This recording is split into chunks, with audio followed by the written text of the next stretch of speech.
Kazuma Kiryu is a beacon of light in a world full of darkness, a ray of hope in this dystopian future that feels more like the bad end in a visual novel with every passing day.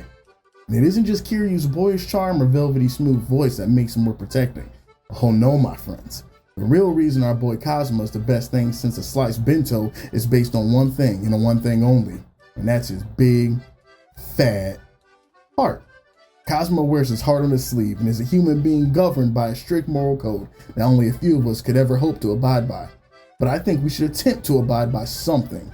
Not saying anyone's moral compass is expected to be straight as our boy Kiryu's, but as the old saying goes, a man that stands for nothing will fall for anything.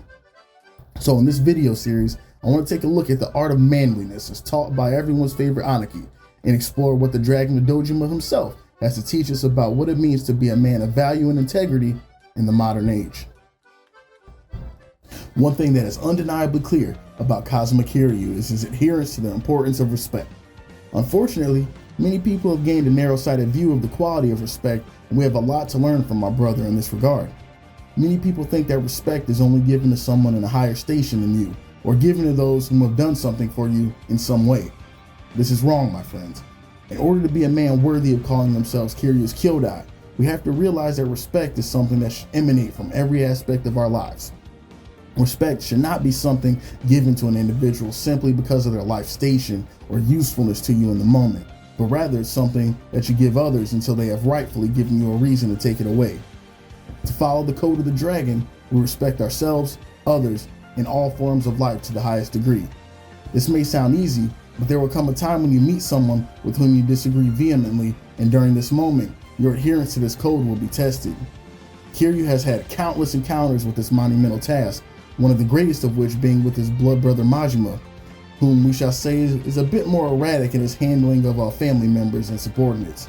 But watch, as a true dragon, even when met face to face with confrontation and disrespect towards themselves, they handle themselves with decorum and do not stoop to the level of those they are interacting with. Just because your enemy goes low doesn't mean that you have to. But it is also important to note that a true dragon is no pushover either. Those walking in the path of our greatest Aniki know that there are some behaviors that are not acceptable, and when one puts the livelihood of one's family, partner, or those weaker than them who are incapable of defending themselves at risk, the time to intervene becomes apparent. But a mature dragon knows that fighting is never the first resort. One should always attempt to confront their enemies and rivals with dignity, patience, and an understanding as opposed to a fist when the situation will allow. But it's also important to realize that confrontation is a very real and natural part of life, and that a dragon does not run from confrontation when it is necessary for the greater good. And so, my friends, this ends part 1 of our Lessons from a Dragon series. Leave a comment below, shoot this budding dragon a like and subscribe if you will wish to support the growth of the channel and keep these videos coming. And as always, thank you for coming, my friends, and let's all continue our journey towards the Dragon Gate.